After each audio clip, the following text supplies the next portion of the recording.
ಇವತ್ತು ನಮ್ಮ ಕೀರ್ತಿ ಬ್ರೋನ ಯಾವ್ದೋ ಹುಳ ಸರಿಯಾಗಿ ಕಟ್ಟಾಡ್ಸ್ಬಿಡ್ತು. ಇವತ್ತು ಬೆಳಗ್ಗೆನೆ ಎದ್ದು ಶಿಸ್ತಾಗಿ ರೆಡಿಯಾಗಿ ಹೋಗಿದ್ದೆ ಇಡ್ಲಿ ತಿನ್ನಕ್ಕೆ. ನಾನು ನಮ್ಮ ಕೀರ್ತಿ ಬ್ರೋ ಹೊಲಕ್ಕೆ ತಂದಿ ಕಟ್ಟಕ್ಕೆ ಅಂತ ಹೋದ್ರೆ ಯಾವ್ದೋ ಜೈನುಳು ತರೋದು ಹುಳ ನಮ್ಗೆ ಅಟ್ಯಾಕ್ ಮಾಡ್ಬಿಡ್ತು.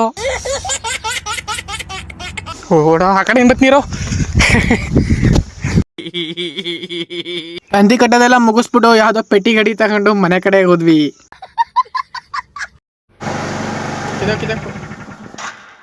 ಹೆಂಗೈತೆ ಒಂದೊಂದ್ಸಲ ಹಿಂಗೆ ಹಿಡ್ಕೊಂಡು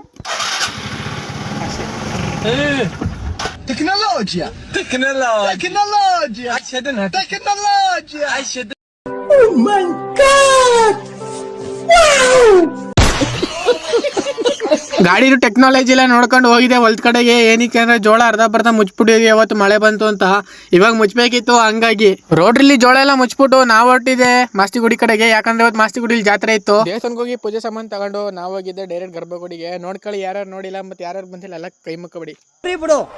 ಆಯ್ತು ಬಿಡು. ನಮ್ಮ ಅರ್ಜುನ್ ಸ್ಟ್ಯಾಚು ನೋಡ್ಕೊಂಡು ಡೈರೆಕ್ಟ್ ಹೋಗಿದೆ ನಾವು ಪ್ರಸಾದ ತಿನ್ನಕ್ಕೆ. ಬಟ್ ಅಲ್ಲಿ ಪ್ರಸಾದದಲ್ಲಿ ಅನ್ನ ಸಾಂಬಾರು ಏನೂ ಇತ್ತಿಲ್ಲ, ಬಟ್ ಕಡಲೆಕಾಳು ಸಿಕ್ತು ಅಷ್ಟು. ಡೈರೆಕ್ಟ್ ಅಲ್ಲಿಂದ ಹೋಗಿದೆ ಜಾತ್ರೆಗೆ. ಜಾತ್ರೆ ಸ್ವಲ್ಪ ಅಡ್ಡಾಡ್ಕೊಂಡು ನಮ್ಮ ತಂಗಿಗೆ ಏನೇನು ಸ್ವಲ್ಪ ಎಲ್ಲ ಕೊಡಿಸ್ಬಿಟ್ಟು ಹೋಗಿದೆ ಮನೆಗೆ. ಅಲ್ಲಿಂದ ವಾಚ್ ತಂದಿದ್ದು ಕರೆಕ್ಟಾಗಿ ವರ್ಕ್ ಐತಿದ್ದಿಲ್ಲ. ನನ್ನ ತಂಗಿ ಯಾವ ವಾಚ್ ತಗೊಂಡಿದ್ಯಣ ಅಂತ ಇದ್ಲು.